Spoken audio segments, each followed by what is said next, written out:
Harpreet tosses two different coins simultaneously, say one of rupee 1 and other of rupee 2. तो हरप्रीत ने दो coins हैं और दोनों कॉइन्स को साइमल्टेनियसली टॉस किया, ठीक है। यानी कि जैसे ये मैंने दो कॉइन्स ले लिए, एक 1 रुपये का और एक 2 रुपये का, और दोनों को जैसे ये एक साथ टॉस किया, ठीक है। तो वो कहता है what is the probability that she gets at least one head, कि इन दोनों में से किसी एक पे, कम से कम किसी एक पे हेड आए या दोनों पे हेड आए।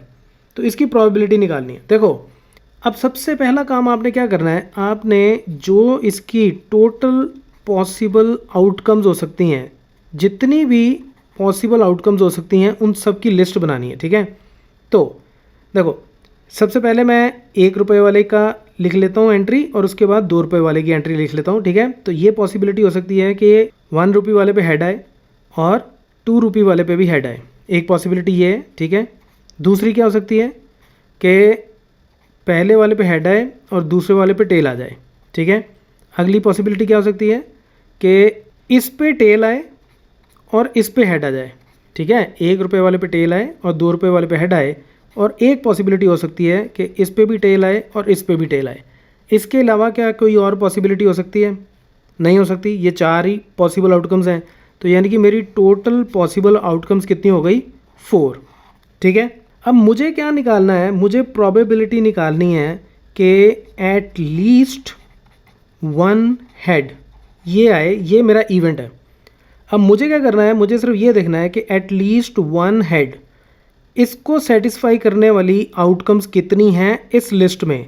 तो इस लिस्ट में से मैं देखूंगा कि कौन कौन सी एंट्री है जिसमें कम से कम एक हेड आता है। तो ये पहली वाली, इसमें कम से कम एक हेड आता है, एक्चुअली इसमें 2 आते हैं, ठीक है। फिर ये वाली और फिर ये वाली, इसमें एक हेड, इसमें एक हेड, इसमें 2 हेड। तो ये तीनों आउटकम्स इस इवेंट को सेटिस्फाई करती हैं। तो इसका मतलब इसकी फेवर में 3 आउटकम्स हो गई डिवाइडेड बाय टोटल आउटकम्स, और टोटल आउटकम्स हैं 4। So this is my answer. तो इस तरह के क्वेश्चंस को हमेशा याद रखना, पहले जितनी पॉसिबल आउटकम्स हो सकती हैं उन सब की लिस्ट बना लो, और फिर आप उसमें से टिक मार्क कर लो कि कौन कौन सी ऐसी आउटकम है जो आपके इवेंट को सेटिस्फाई करती है। उसका काउंट कर लो और उसको टोटल काउंट से डिवाइड कर लो, that is the probability. So that's it from this tutorial. Keep watching. What the mafia?